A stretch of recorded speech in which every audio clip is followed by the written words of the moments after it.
Hello everyone, welcome to the Korra videos. So, after a amazing series that is, Atla, we're gonna go to the lock videos, as they call it, because why not at this point? So, I just sure. Anyway, the Korra videos. Okay, so, I mean, it's a nice little reintroduction to the world of Avatar. Nice, and while I don't know whether I call the first book of Korra better than the first book of Airbender, but not entirely sure about that. But I'm just mostly judging Korra by its own series, by its own thing, instead of judging it by it and the entire rest of the franchise. So I'm mostly judging Korra by its own lonesome. Okay, so as it is now, as it is by itself, is it a good show? Okay, so I don't want to compare it to Avatar. But the stuff I like about book 1 of Legend of Korra is mostly in the middle of the season. Whereas the beginning is kind of and the end's kind of okay, kind of sure. But a lot of my favorites and least favorite stuff happens right in the middle. So don't be surprised if a lot of the content you'll see in this video, all the opinions are mostly geared towards the middle of the season. Alright, so let's just go down to the usual opinion stuff, the usual list. My favorite episode, my least favorite episode, my favorite character, my least favorite character, my favorite moment, and my least favorite moment. Okay, so now that we got that, let's just go start the core video. Book 1, Air. I kind of like the fact that they named it Air, because, they start with water, then earth, and fire, and of course the natural next progression will be air.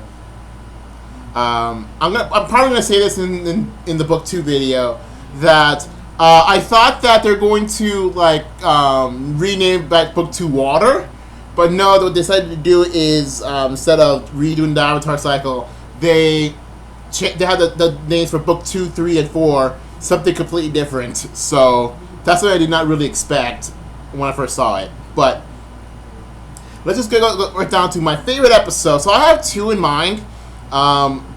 The first one that I mentioned was arguably my favorite moment of book 1 and probably all of Korra. Is episode 8, when extremes meet. Okay, so I'm just saying this right now. This has arguably my favorite moment because it's a moment that I actually remember a lot when I was doing back when I was doing the last few videos of Pikmin's posters that had stuff from this specific episode, and it was hilarious. So, yeah, I also, to be honest, I don't really care much of the plot of it. It's mostly due to individual moments of it. But yeah, it shows a lot about Tarlok not exactly being a very nice person, and just wanting to be what Amon really wanted Benders to be, just oppressive, and Tarlok's not helping. So, but it does have some really favorite moments. So, and also the next episode, Out of the Past, which has the backstory, a lot of backstory of Tarlok, and how it relates to his father and how the grown-up versions of the Atla of the gang. The Atla crew, the gang. It's nice to see grown-up versions of Aang, Toph, Sokka. What sucks that Sokka doesn't even be mentioned anymore because he died at some point before the start of the series, which absolutely sucks. Come on, I'm going to see more of Sokka and his boomerang, and maybe if you can find back his space sword, that'd be really cool. But unfortunately, that's not the case. It sucks, but it has a lot of really crazy stuff that happens, especially the whole bloodbending thing. How it's kind of interesting how bloodbending at that point, before this point, was kind of a I wouldn't say more like a side thing, much like sandbending is, but it's a kind of a deadly thing, but never really utilized much because you think that the only user would be Tara at this point. But no, this Yakone person. You know what? Screw it. Least favorite character, Yakone. Screw it. We're doing this now. Yeah, I mean, for crying out loud, This dude, he was doing all this crazy blood bending, doing all the trying to be like, he's actually trying to be an evil villain. He's actually super trying to be this villain thing, and it's like crazy close-ups. It's actually kind of absolutely creepy. So he's the kind of person you would expect to hate, considering everything. He's the least favorite character because he kind of deserves to be there. So he's a character you would hate to love, essentially. Unfortunately, he had children. But yeah, that actually sucks. So I have another least favorite character, but we're gonna get to that on a proper slot. But for right now, so anyway, that's that for favorite episodes. Also for guys, favorite episode because episode 9 is a favorite episode because of it shows like growing up gang and how they dealt with some crazy villain character who bloodbends. Anyway, least favorite episode 5, the spirit of competition, essentially because of the whole love triangle nonsense. I remember like when I was watching it like back when it was still airing, that like I don't know, man, the love triangle thing was kind of forced. It was like I was thinking to myself, was that really necessary? Do we really need a love triangle in this show? Especially considering the whole like Mako Asami thing was already kind of being established, and Korra just really wants some of that Mako. And now I'm thinking of Alpha 7 for some reason. So anyway, freaking Mako. Anyway, yeah, the whole love triangle is messing with the team, and it's absolutely crazy, and all the expense of the good boy Bolin. But anyway, favorite character. I didn't know this character had a name. So anyway, before we get to the name of this character, again, like I do with basically everything, I'm not going to mention the main character, so I'm not going to mention Team Avatar at all. I'm not going to mention all the major characters like Tenzin or Lin. And if I have to mention the main villain, I probably would. But if I don't have to, then I'm not going to. So, usually when I look at favorite characters and least favorite characters, I usually look elsewhere. I usually look for side characters. Characters that are interesting, like even as they're side characters, or are slightly recurring characters. In this case, it's a kind of special kind of recurring character. I didn't know the name of this character until like just a few minutes before recording this. In almost every episode, like you know how the previously on segments, this character actually does all the speaking there. He's also the commentator for Pro Bending. I didn't know his name until now. His name was Shiro Shinobi. I mean, just like his voice. I just like his voice, and then you would think it's kind of. I thought, like again, while this show was airing, that he wasn't really a character on its own, but they said, oh wait, he actually he does like the pro bending commentating, and also he has his own character, like he's actually his own person. I remember like the part in what was it? There was an episode that like he was was getting invaded by an equalist, and he was saying that he's gonna wet his pants. I just find that kind of hilarious. Even back in like when it was airing, because I didn't think he was his own character. But yeah, he actually is his own character, and that kind of made it high up on the favorite characters, but even if it's just for side characters. My least favorite character, I did say my least favorite character is Cones, so let's go to another least favorite character. There's a character by the name of Tano, which is a pro bender, and like he's being a huge jerk about it, like trying to be this smug dude with you know one of those like smug like Bishi dudes where like he thinks he's all like he looks the best, it's all pretty and stuff, and he like has like the skill to match his looks kind of guy. Yeah, he's one of those. So he's one of those kind of guys. Oh man, and yes, even when like his betting was taken away, he was trying to be trying to frick, what's the word? Trying to humble himself. He's trying to be act humble, but I don't know, man. Like if Korra were ever to like restore his bend, he'll still act like this massive smug jerk. So almost glad. I kind of glad they never did actually show it in book 1. Like Korra actually restoring his bending. I don't think he even shows up again. Maybe he does, but I don't think so. Since like pro bending is kind of a book 1 thing and kind of like deviated a lot in later books. So but yeah, it's kind of a one-off character that just kind of a massive jerk, but like kind of get what he deserves, kind of.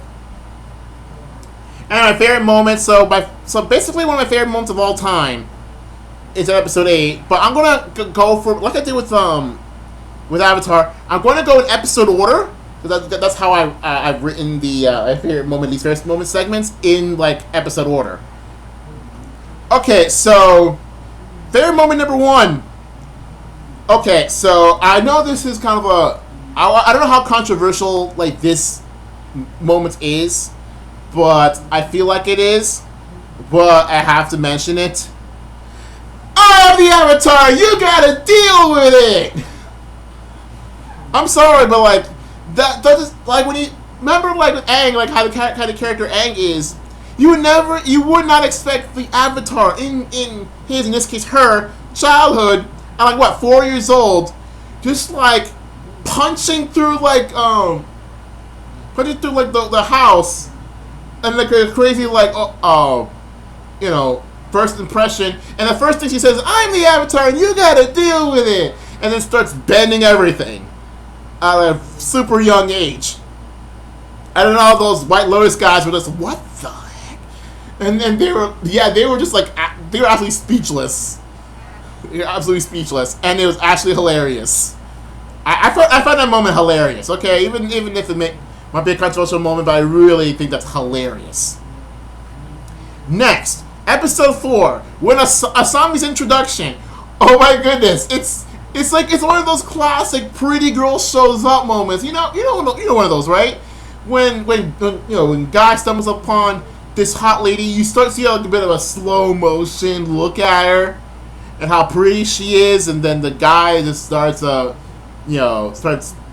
freaking get speechless of how in love, like how attracted this guy is to the girl in question. That is the moment. I just find that kind of funny, especially considering knowing what happens in the finale. It's actually hilarious. It's actually kind of funny. Like, you see Asami as this absolutely pretty woman. I mean, she still is by the end of the series, but like, it's just kind of funny. Okay, so episode 5. Yes, episode 5 is a favorite moment. Deal with it. I'm the Avatar. Anyway, there's this random I know it makes sense like in the context of in universe, but I find the moment out of universe absolutely like random.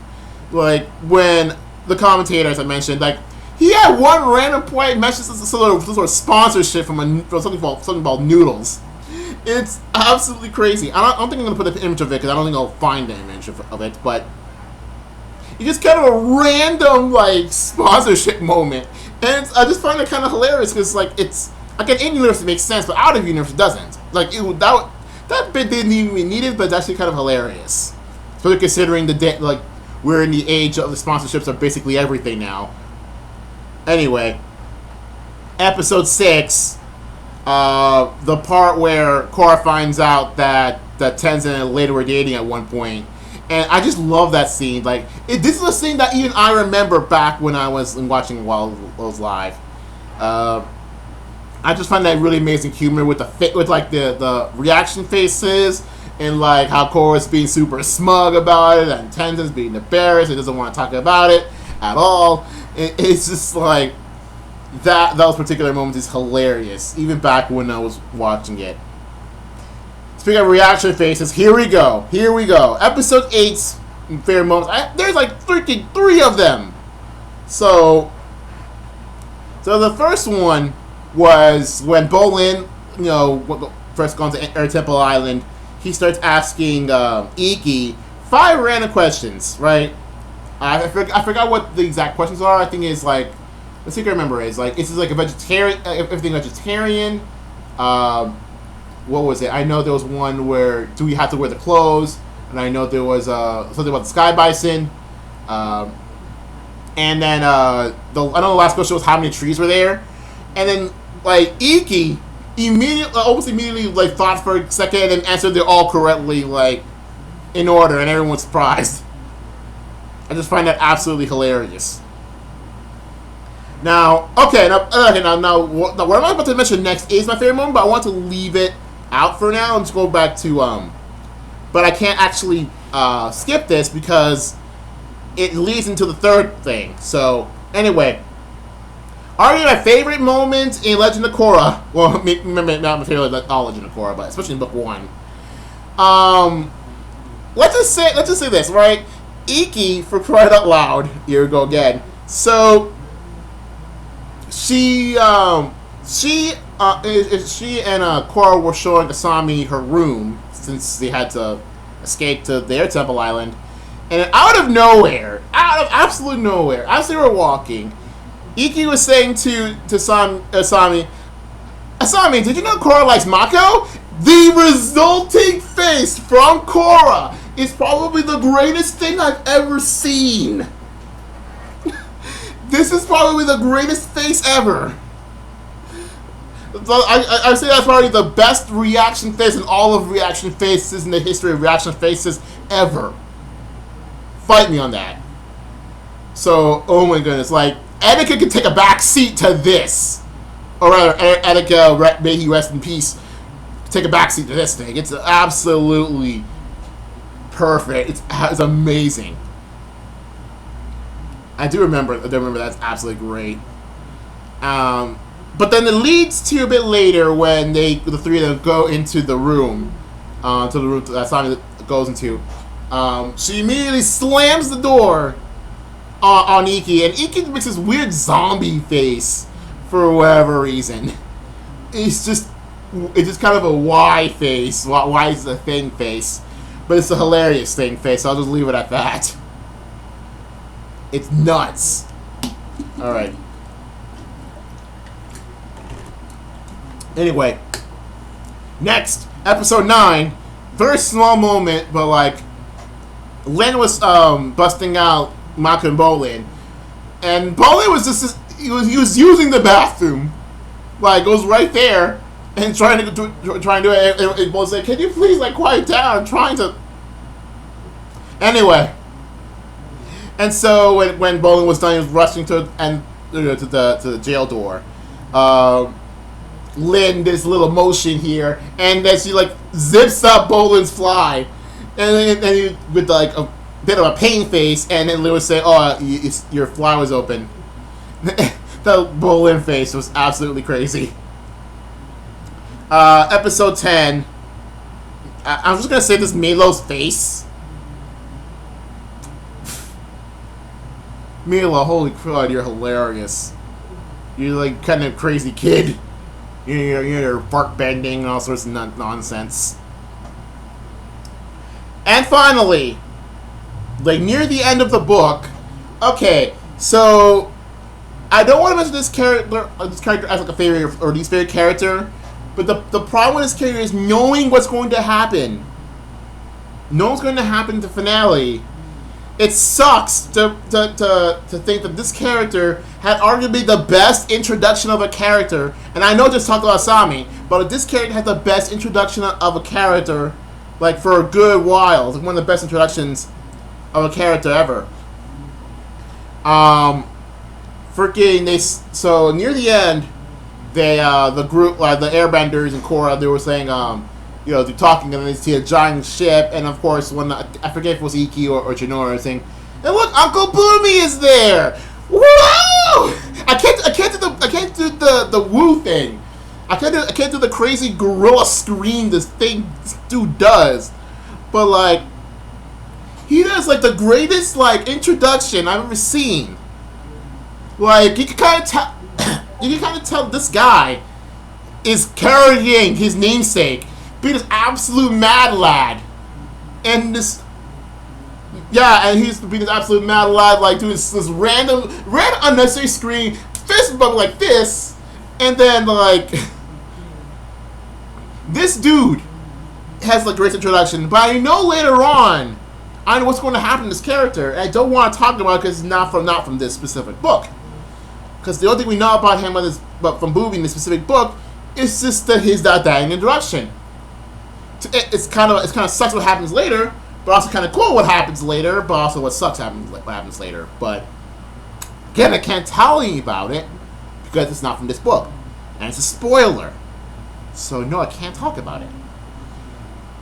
Okay, so unfortunately, we're gonna go to the favorite moments, or at least favorite moments. Just a short one near the beginning when Korra first goes to the public city, like so you want to like buy this like meat thing for Naga, and then like and then she's like, oh, she realizes she doesn't have any money, so getting embarrassed, that sort of thing. Again, I'm not a big fan of people getting embarrassed for whatever reason, so that's usually the norm with least favorite moments. But dang, episode 5, I really don't like the kiss scene from Korra and Mako, especially considering Bolin was right there. They didn't even know he was right there. He holding flowers for Korra, and he saw her and his brother kissing, and especially considering about the whole Tommy thing was already being a thing. And yeah, poor Bolin, man, poor Bolin. That's literally the note I have for this moment. Poor Bolin. Dude deserved better. I mean, he does eventually deserve better, but in this book specifically, poor Bolin. Man, I like this guy. I really like this guy, but you have to give him the shaft. Well, anyway, that's it for now for book 1 Air. So, yeah, see you guys next time for book 2. So, yeah, hopefully for those of you who have not seen Korra, go watch Korra. It's really really good. It gets really, it's good. It goes from good to eventually goes to amazing, especially when it comes to the character development area. But yeah, anyway, see you guys later for the book 2 video.